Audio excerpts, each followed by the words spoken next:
So this is chapter 3, part 2. That day, when it came to the afternoon and there was still no sign of a break in the weather, they decided to play hide and seek.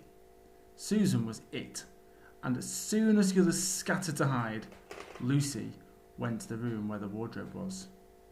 She did not mean to hide in the wardrobe because she knew that would only set the others talking again about the whole wretched business, but she did want to have one more look inside it, for by this time she was beginning to wonder herself whether Narnia and the Faun had not been a dream.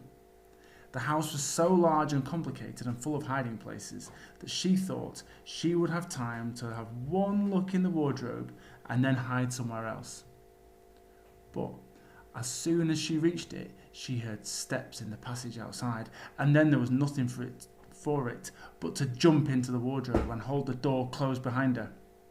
She did not shut it properly because she knew that it was very silly to shut oneself into a wardrobe, even if it is not a magic one. Now the steps she'd heard were those of Edmund, and he came into the room just in time to see Lucy vanishing into the wardrobe.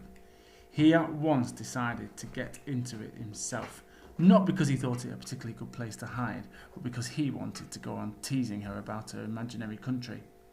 He opened the door. There were the coats hanging up as usual, and the smell of mothballs and darkness and silence, and no sign of Lucy. She thinks I'm Susan come to catch her, said Edmund to himself, and so she is keeping very quiet in at the back. He jumped in and shut the door, forgetting what a very foolish thing this is to do. Then he began feeling about for Lucy in the dark. He had expected to find her in a few seconds and was very surprised when he did not. He decided to open the door again and let in some light, but he could not find the door either.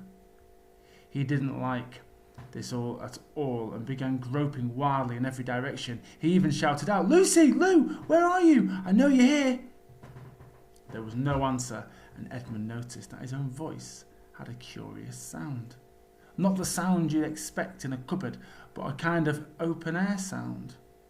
He also noticed that he was unexpectedly cold, and then he saw a light. "Thank goodness," said Edmund. "The door must have swung open of its own accord."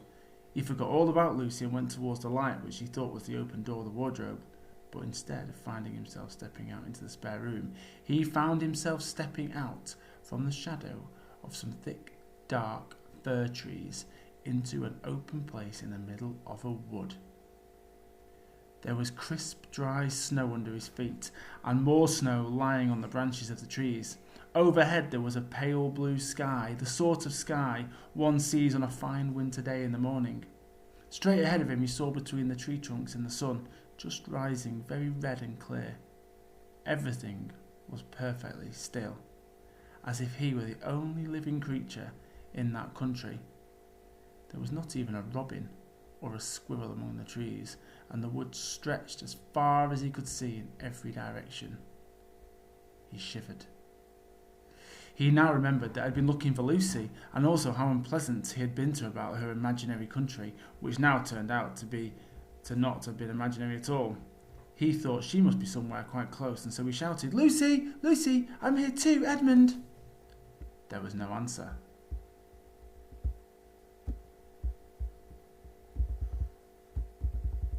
"She's angry about the things I've been saying lately," thought Edmund, and though he did not like to admit that he'd been wrong, he also did not much like being alone in this strange, cold, quiet place. So he shouted again. "I say, Lou! I'm sorry I didn't believe you. I see now you were right all along. Do come out. Make it Pax." Still there was no answer. "Just like a girl," said Edmund to himself, "sulking somewhere and won't accept an apology." He looked round him again and decided he did not much like this place, and had almost made up his mind to go home, when he heard very far off in the wood a sound of bells. He listened, and the sound came nearer and nearer, and at last there swept into sight a sledge drawn by 2 reindeer. The reindeer about the size of Shetland ponies, and their hair was so white that even the snow hardly looked white compared to them. Their branching horns were gilded and shone like something on fire when the sunrise caught them. Their harness was of scarlet leather and covered with bells. On the sledge driving the reindeer sat a fat dwarf who would have been about 3 feet high if he'd been standing. He was dressed in polar bear's fur, and on his head he wore a red hood with a long gold tassel hanging down from its point. His huge beard covered his knees and served him instead of a rug. But behind him, on a much higher seat in the middle of the sledge, sat a very different person. A great lady, taller than any woman that Edmund had ever seen. She was also covered in white fur up to her throat and held a long, straight golden wand in her right hand and wore a golden crown on her head. Her face was white, not merely pale, but white like snow or paper or icing sugar, except for a very red mouth. It was a beautiful face in other respects, but proud and cold and stern.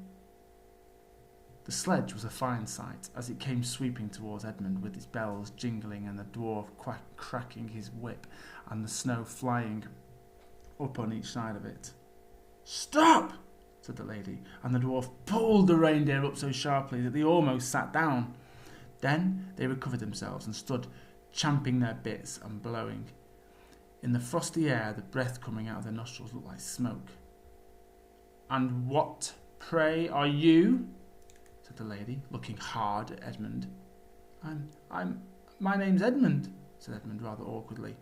He did not like the way she looked at him. The lady frowned. "Is that how you address a queen?" she asked, looking sterner than ever. I beg your pardon, your majesty, I did not know," said Edmund. "Not know the Queen of Narnia?" cried she. "Ha! You shall know us better hereafter, but I repeat, what are you?" "Please, your majesty," said Edmund, "I don't know what you mean. I'm at school. At least I was. It's the holidays now."